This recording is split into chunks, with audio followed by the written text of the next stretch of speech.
जय श्री श्याम एवरीवन। आज हम करेंगे क्वेश्चन नंबर 3 फैक्टराइज। तो सबसे पहले हमारे पास में एक्सप्रेशन गिवन है। इसमें एक्सप्रेशन क्या गिवन है? X square plus x y plus 8x plus 8y। तो यहाँ पे हम इन टू, देखो इसमें कितनी टर्म्स हैं, 1 2 3 4। तो हमें किन्हीं दो टर्म्स में से कॉमन लेना होता है। कई बार इसको रीग्रुप भी करना होता है। रीग्रुपिंग का मतलब क्या होता है कि इनकी प्लेसमेंट करना, इसको इस जगह बैठाना, इसको इस जगह बैठाना। वो जब किया जाता है जब कुछ कॉमन न आ रहा हो पास लगती दो टर्म्स में। यहाँ पर एक्स स्क्वायर और एक्स वाई में एक्स कॉमन आ रहा है, तो यहाँ पर बचा एक्स और यहाँ पर बचा वाई, प्लस यहाँ इन दोनों में से 8 कॉमन आ रहा है, यहाँ पर भी क्या बचा एक्स प्लस वाई। तो इन दोनों में अब देखो ये और ये हमारे पास में टू टर्म्स बन गई हैं जो सेपरेट कर रही हैं प्लस साइन से। देन इन दोनों में हमारे पास में एक्स प्लस वाई दोनों में है, तो इसको कॉमन लेंगे। जब मैं इसको बाहर निकाल दूंगी, एक मिनट रुकिए, आप इसको हाईलाइट करती हूँ तो आपको समझ आएगा। देखिए ये एक्स प्लस वाई है और ये एक्स प्लस वाई है ना, ये सेम है। तो इसको मैंने कॉमन लिया एक्स प्लस वाई, तो ये चला गया तो कौन बचा है? एक्स बचा है, प्लस ये वाला प्लस लगाना है फिर प्लस 8। ठीक है, तो ये रहा हमारा क्वेश्चन। अब करते हैं सेकंड हमारे पास में गिवन है 15xy minus 6x plus 5y minus 2। अब अगर हम यहाँ पर देखें तो इन दोनों में से तो कुछ कॉमन आ रहा है, लेकिन इन दोनों में से कुछ भी कॉमन नहीं आ रहा है। तो यहाँ पर हम करेंगे रीग्रुपिंग। क्या करेंगे? रीग्रुपिंग। तो रीग्रुपिंग में क्या होता है, इसकी प्लेसमेंट इसके साथ हो जाएगी। तो 15xy plus 5y minus 6x minus 2। तो अब इन दोनों में हमारे पास में y कॉमन आ रहा था, एंड एक चीज़ और यहाँ पर कॉमन आ रही है 5, क्योंकि 15 को क्या लिख सकते हैं, 5 मल्टीप्लाई बाय 3। तो यहाँ से हम कॉमन लेंगे 5y और यहाँ बचेगा 3x, प्लस में यहाँ क्या बचेगा, 5y था पूरा चला गया, 1 बचा। अब इन दोनों में क्या ही कॉमन आएगा, इन दोनों में कॉमन आएगा माइनस का साइन, एक तो जो दोनों जगह है माइनस कॉमन ले लिया। अब 6 को क्या लिख सकते हैं, 2 मल्टीप्लाई बाय 3, और 2 ये है, तो इन दोनों में से 2 को कॉमन लेंगे, -2 को। तो यहाँ पर हमारे पास में बचेगा 3x और उसके बाद में +1। अब ये माइनस बाहर चला गया है ना, तो अंदर के साइन क्या हो जाएंगे, प्लस प्लस हो जाएंगे। देन अब 3x प्लस 1 और 3x प्लस 1, अब इसमें और इसमें ये कॉमन है। देन इसको फिर से हाईलाइट कर लेते हैं ताकि आपको समझ आए चीज़ें, है ना। ये पूरा का पूरा ये हमारे पास में ये हमारा कॉमन आएगा 3x प्लस 1, और बचेगा क्या यहाँ पर, 5y माइनस 2। अब दिमाग में क्वेश्चन आना चाहिए, ये रीग्रुपिंग क्यों की है?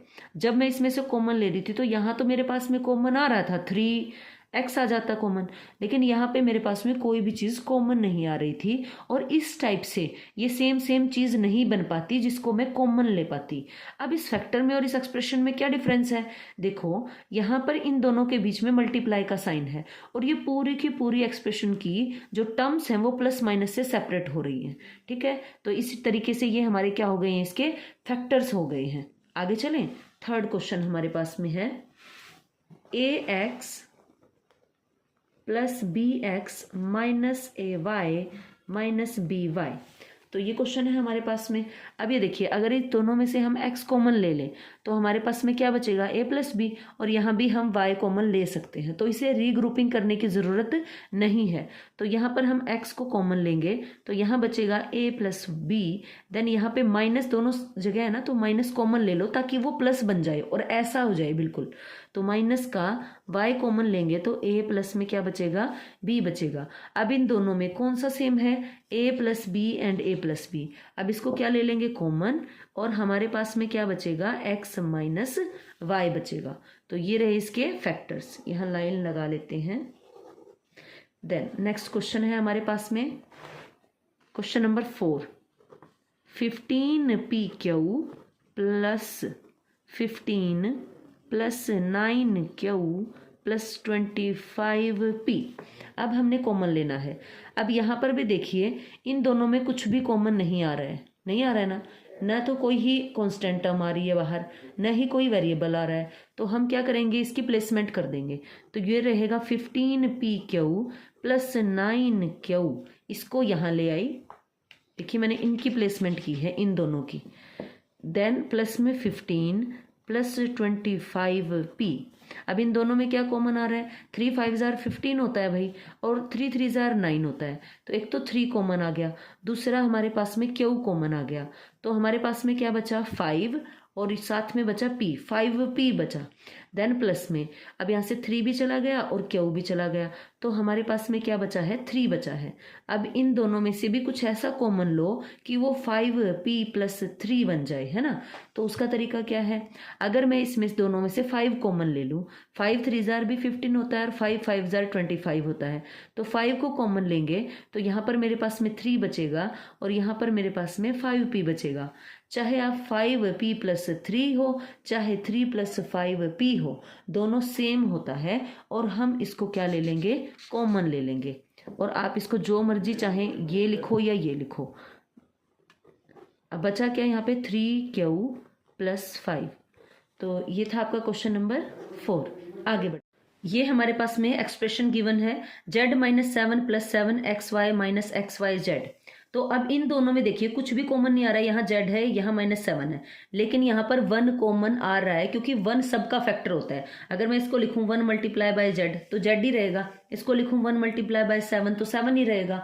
सो इसीलिए हम यहाँ से 1 कॉमन लेंगे और यहाँ पर हमारे पास में बचेगा z - 7। उसके बाद में हमारे पास में इन दोनों में एक्स वाई कॉमन आ रहा है, तो मैं एक्स वाई कॉमन लूंगी, लेकिन मेरे को 7 किसका चाहिए, माइनस का। इससे मेरे को पता चलेगा कि मुझे 7 जो है माइनस का चाहिए, इसीलिए मैं माइनस का एक्स वाई कॉमन लूंगी, जिससे मेरे पास में क्या होगा, ये जो प्लस वाला है, जब हम माइनस को बाहर से अंदर लेके जाते हैं तो भी वो साइन चेंज कर देता है, और अंदर से माइनस को बाहर निकालेंगे तो भी अंदर के साइन चेंज हो जाते हैं, ठीक है। अब वही बात है, नेगेटिव आदमी घर के अंदर घुसेगा तो भी लोगों को चेंज कर देगा, और घर से बाहर निकलेगा तो भी घर का एनवायरनमेंट ठीक हो जाएगा। तो उसी तरीके से अगर हम नेगेटिव नंबर को बाहर लेंगे तो हमारे पास में यहाँ पे क्या रहेगा, माइनस का 7 और प्लस का, अब ये माइनस वाला क्या हो जाएगा प्लस, और जो प्लस था वो क्या हो गया माइनस, और जेड। अब इन दोनों में क्या कॉमन आ रहा है, z - 7 कॉमन आ रहा है, तो z - 7 कॉमन लेंगे तो क्या बचा 1 - xy। तो ये 2 हमारे क्या आ गए हैं, फैक्टर्स। अगर वीडियो पसंद आई है तो please like share and subscribe.